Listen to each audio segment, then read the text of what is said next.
Hey everybody, this is Rykard here again, and welcome to another narrated Pokemon Wi-Fi battle. Today's battle is a never-used match against an opponent by the name of BlasingKick. And in this battle, I'm using a team that you all have seen me use before, but I really liked it and wanted to use it a little bit more over Wi-Fi. But in case you forgot what this team basically does, in my opinion, I have the two best physical walls in NU on this team, which are Vigoroth and my Weezing. And basically, these two kind of work in combination to shut down most of the physical attackers in the tier, while I have support with the rest of my teammates, namely Vigoroth to take special hits, as well as being able to handle a lot of special attacks just because of the type combination of the other guys on my team. I am using a Sleep Powder, Swords Dance, Acrobatics, Seed Bomb, Jumpluff, along with a Expert Belted Zebstrika, which is kind of my standard Zebstrika that I usually use. And then to round things off, I have a Choice Scarfed Simipour, which is very fun to use, and that Pokemon has done a lot of work for me in the battles that I've used it. But with that, let's just jump into things right now and see how the battle goes.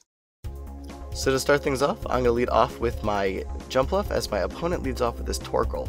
Now this is a bad matchup for me because I am a physical attacker, and obviously Torkoal physically defensive and also has a super effective fire move, but I do want to get this thing to sleep first turn, so I just go for the Sleep Powder. It thankfully hits, and then I'm able to easily switch out into anything on the following turn if he is hopefully going to be asleep for more than one turn, but unfortunately that is not the case. That is a recurring theme of this battle, by the way, and he actually hits me with a Life Orb Fire Blast, which does more than half, which is scary as hell because Simipour is supposed to resist that. It's not known for having good defense, but either way, I would have hoped to take that better.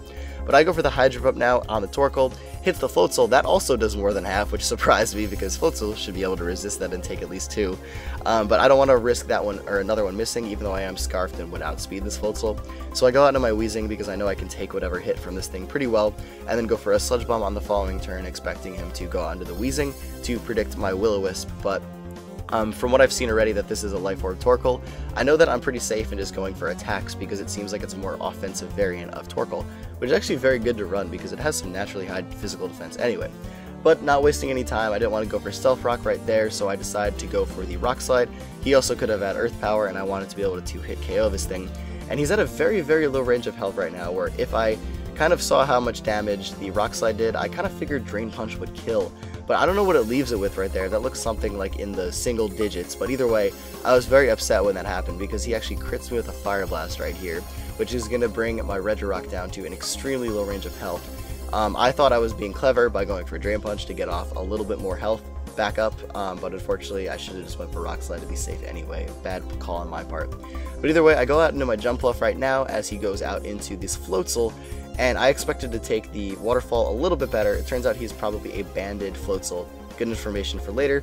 But I actually outspeed on the following turn, which I was not expecting to do.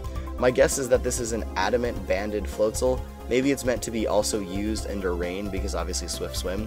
But I was very surprised when I outsped, but I was very happy that that happened as well. Now we had a completely useless turn right there where we both missed our moves, but thankfully I get off a Sleep Powder on the following turn and then figured that this was the perfect opportunity to go for a Swords Dance and set up. But unfortunately for me, my opponent wakes up first turn again and then hits me with a Hypnosis, which I was not expecting, but now my Jumpluff is now asleep and it's going to easily go down to a Shadow Ball, which really sucks. This is kind of a support Haunter, which I thought was pretty cool. But I bring in my Zebstrika here, go for the Overheat, thinking it was the most powerful attack on this Zebstrika. Because I do run Discharge over Thunderbolt, it actually is, if you take into account Stab. But either way, I get a crit right there, which is very nice. Brings it down to a very low range of health as he burns me, and then I just go for the Bolt Switch on the following turn. He also reveals to me that he has Sucker Punch, which is very interesting. Haunter does get it, but it's not something you see too often because they are typically seen as special attackers. But either way, I'm able to just KO that right there and then switch out into my Vigoroth, thinking it would be kind of the best switch for everything that he has left on his team. But he brings in Swellow right here, and obviously having my Vigoroth, this is possibly one of the worst matchups in NU for any Pokemon. Swellow cannot touch Vigoroth. So I was under the impression right here that my opponent was just going to U-turn or switch out. So I was kind of expecting him to go out into Tauros because Swellow can't do anything to me. Like, Swellow can't do anything to Vigoroth. So I went for the Thunder Wave thinking I was being clever, but he stays in, which is really dumb in my opinion. Like, it's genius, but it surprised the hell out of me because if I clicked Rock Slide right there, he would have lost his Swellow right there, which would have been sucky for him. But I don't really know the reasoning behind that. Maybe he thought he could have KO'd it from that range of health. Either way, I knew it wasn't going to, so I thought I was being smart there, but unfortunately it doesn't work out. But lose my Regirock, but still have my Scarfed Simipour right here, so I just go for the Ice Beam and take it out. It is probably there where he learned that I was Scarfed, so that's good to know because I was able to take out a big threat before things got out of hand.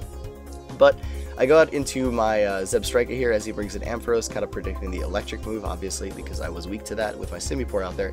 But he instead goes for the Cotton Guard, which surprised me a little bit, but I cannot stay in here because I am not going to be able to do anything to this Ampharos, especially because it's probably max special defense having Cotton Guard, because that's going to be boosting its physical defense, because it is now at +6, but Vigoroth does not mind that because I have Seismic Toss on it. But because I saw that it was setting up, I was also kind of expecting it to be Resto Chesto because I don't see leftovers on it. And I know that Ampharos sets with Cotton Guard often pack Charge Beam and like Resto Chesto. So I have Taunt on this Vigoroth, but I first decided to go for a Toxic, missed the first one, hit the second one, which is very good.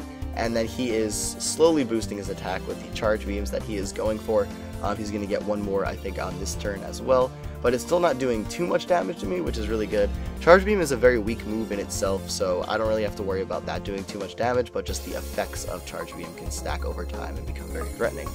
But it is right here where I decided to go for the Taunt, expecting him to want to go for Rest on either of the coming turns, and then I decided to slack off one more time to get up as much health as I possibly can after he goes for this final Charge Beam, knowing that the Poison is going to take him down to a very low range of health, to where I'm easily going to be able to KO with a Seismic Toss on the following turn.